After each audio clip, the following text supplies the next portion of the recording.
नमस्कार दोस्तों, मेरे इस YouTube channel We the Genius पर मैं आपका हार्दिक स्वागत करती हूँ। आज इस वीडियो में मैं भारत का विदेशी व्यापार से संबंधित कुछ महत्वपूर्ण प्रश्न लेकर आई हूँ। यदि आपको मेरा वीडियो पसंद आता है तो आप इस चैनल को सब्सक्राइब ज़रूर करें। और यदि आपको किसी भी टॉपिक्स पर इम्पोर्टेंट क्वेश्चंस चाहिए हो तो आप मुझे कोई भी टॉपिक सजेस्ट कर सकते हैं। मैं पूरी कोशिश करूँगी कि मैं उन टॉपिक पर इम्पोर्टेंट क्वेश्चंस कलेक्ट कर सकूं। तो चलिए देरी न करते हुए वीडियो को शुरू करते हैं। पहला प्रश्न है, निम्नलिखित में से किस मद का निर्यात स्वतंत्रता से पूर्व नहीं होता था? तो इसका करेक्ट आंसर होगा इंजीनियरिंग वस्तुएं। इंजीनियरिंग वस्तुओं का निर्यात स्वतंत्रता से पूर्व नहीं होता था। अगला प्रश्न है, निम्नलिखित में से कौन सी श्रेणी का निर्यात भारत में सर्वाधिक होता है? तो इसका करेक्ट आंसर होगा हीरे जवाहरात। अगला प्रश्न है, निम्नलिखित में से कौन सा देश भारत का सबसे बड़ा व्यापारिक साझेदार है? इसका करेक्ट आंसर होगा चीन। चीन भारत का सबसे बड़ा व्यापारिक साझेदार है। अगला प्रश्न है, विश्व निर्यात में भारत का हिस्सा है कितना? 1.5%। अगला प्रश्न है, हमारे द्वारा आयातित तथा निर्यातित वस्तुओं एवं सेवाओं का प्रकार कहलाता है। तो इसका करेक्ट आंसर होगा व्यापार की संरचना। अगला प्रश्न है, एक देश द्वारा अन्य देशों को अपनी वस्तुओं एवं सेवाओं का निर्यात करना तथा अन्य देशों से वस्तुओं एवं सेवाओं का आयात करना क्या कहलाता है? ये कहलाता है व्यापार की दिशा। अगला प्रश्न है, घरेलू निर्यातों को प्रोत्साहित करके तथा अंतर्राष्ट्रीय बाजारों में घरेलू उद्योगों को अधिक प्रतियोगी बनाकर विदेशी विनिमय अर्जित करने की रणनीति कहलाती है। तो इसका करेक्ट आंसर होगा बाहरी दृष्टिकोण। अगला प्रश्न है, शेष विश्व से आयात की जाने वाली वस्तुओं के घरेलू उत्पादन को प्रोत्साहित करके विदेशी विनिमय बचत करने की रणनीति क्या कहलाती है? तो इसका करेक्ट आंसर होगा आंतरिक दृष्टि रणनीति कहलाती है। अगला प्रश्न है, वर्तमान में रुपये की परिवर्तनशीलता का अर्थ क्या है? तो इसका करेक्ट आंसर होगा रुपया सभी प्रकार के चालू व्यवहारों के लिए विदेशी मुद्रा में परिवर्तनीय है। अगला प्रश्न है, भुगतान संतुलन में सन्निहित होता है। तो इसका करेक्ट आंसर होगा ऋण। भुगतान संतुलन में ऋण सन्निहित होता है। अगला प्रश्न है, भुगतान संतुलन को इस प्रकार परिभाषित किया जाता है। भुगतान संतुलन की क्या परिभाषा है? एक देश के निवासीगण और शेष विश्व के बीच। अगला प्रश्न है, एक देश अपनी मुद्रा के अवमूल्यन का सहारा लेता है। तो इसका करेक्ट आंसर होगा व्यापार शेष को ठीक करने के लिए। अगला प्रश्न है, भारतीय रुपये को परिवर्तनीय बनाया गया है। इसका करेक्ट आंसर है चालू खाते में अगस्त 1994। नेक्स्ट, अवमूल्यन का क्या अर्थ है? तो अवमूल्यन का अर्थ है घाटे की अर्थव्यवस्था। इसका करेक्ट आंसर बी हो जाएगा। अगला प्रश्न है, भारत में रुपये का अवमूल्यन पहली बार किस वर्ष किया गया? तो इसका करेक्ट आंसर होगा 1949। अगला प्रश्न है, जब कोई देश अपनी मुद्रा का अवमूल्यन करता है तो इसका प्रभाव होता है। इसका आंसर होगा आयात महंगे हो जाते हैं और निर्यात सस्ते हो जाते हैं। अगला प्रश्न है, भारतीय रुपये की पूर्ण परिवर्तनीय के प्रश्न का परीक्षण जिस समिति के द्वारा किया गया है वह समिति कौन सी है? तो वह समिति है तारापोर समिति द्वितीय। अगला प्रश्न है, 1990 के दशक के उत्तरार्ध में आए आर्थिक संकट ने इंडोनेशिया, मलेशिया और दक्षिण कोरिया को सर्वाधिक गंभीरता से दुष्प्रभावित किया था। तो इस संकट का कारण क्या है?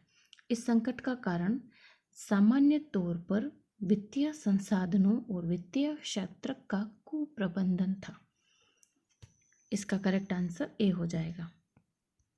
अगला प्रश्न है, भारतीय रुपये की पूंजीगत लेखा परिवर्तनीयता का अर्थ क्या है? तो इसका करेक्ट आंसर क्या होगा? इसका करेक्ट आंसर होगा सी, वित्तीय परिसंपत्ति के व्यापार के प्रयोजन से भारतीय रुपये का किसी भी प्रमुख मुद्रा से विनिमय किया जा सकता है। इसका करेक्ट आंसर सी हो जाएगा। अगला प्रश्न है, कथन और कारण दे रखा है हमें।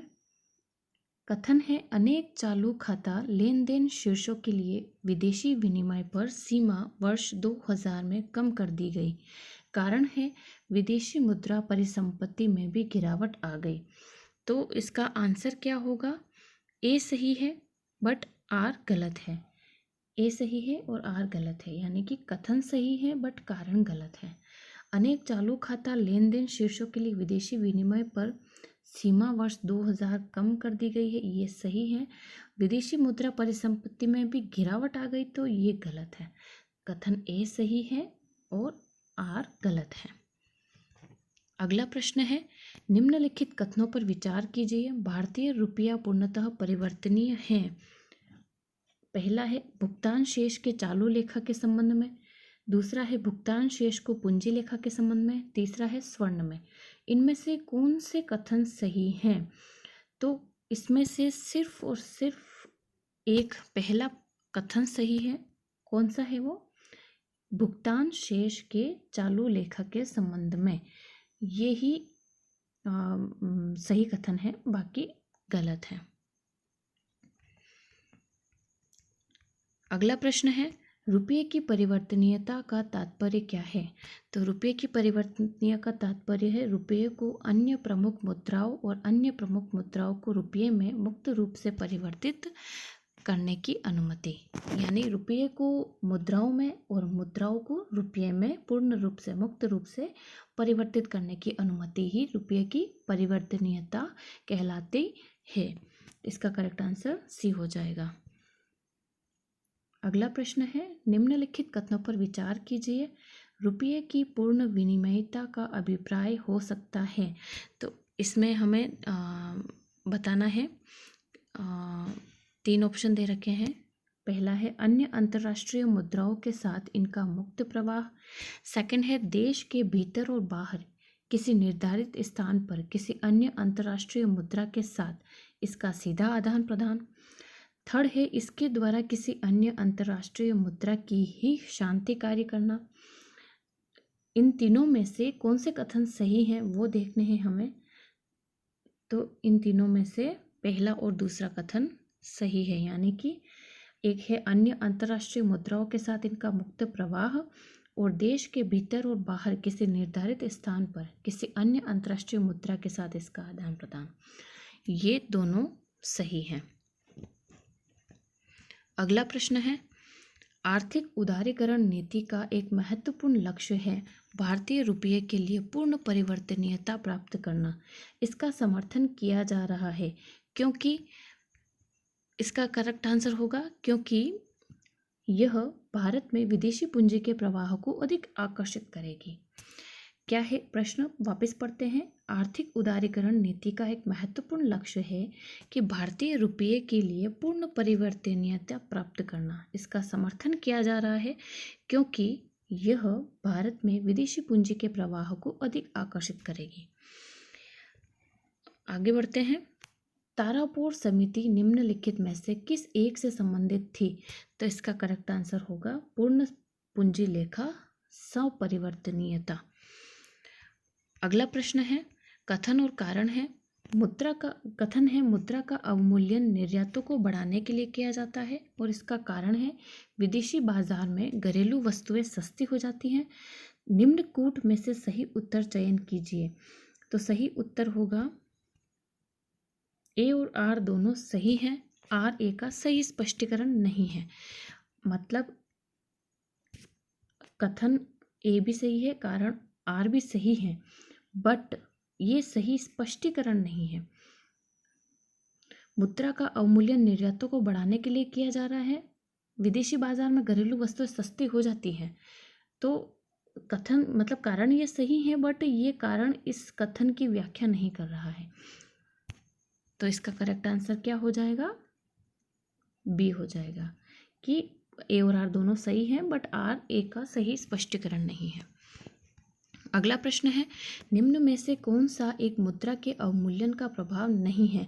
तो इसका करेक्ट आंसर होगा, इससे आयांककर्ता देश में मुद्रा अपस्फीति होती है। इससे आयांककर्ता देश में मुद्रा अवस्फीति होती है, अवस्फीति होती है।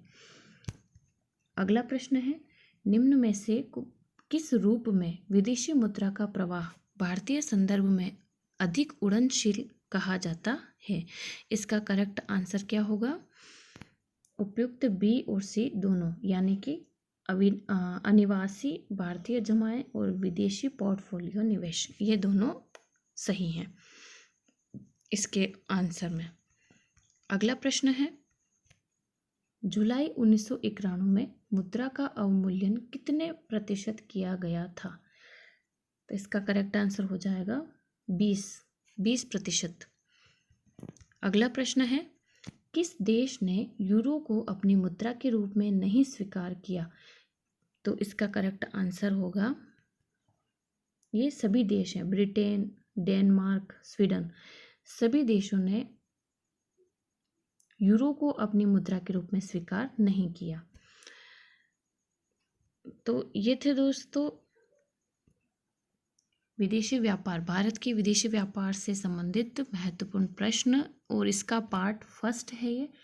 इसका पार्ट सेकंड अगले वीडियो में आएगा।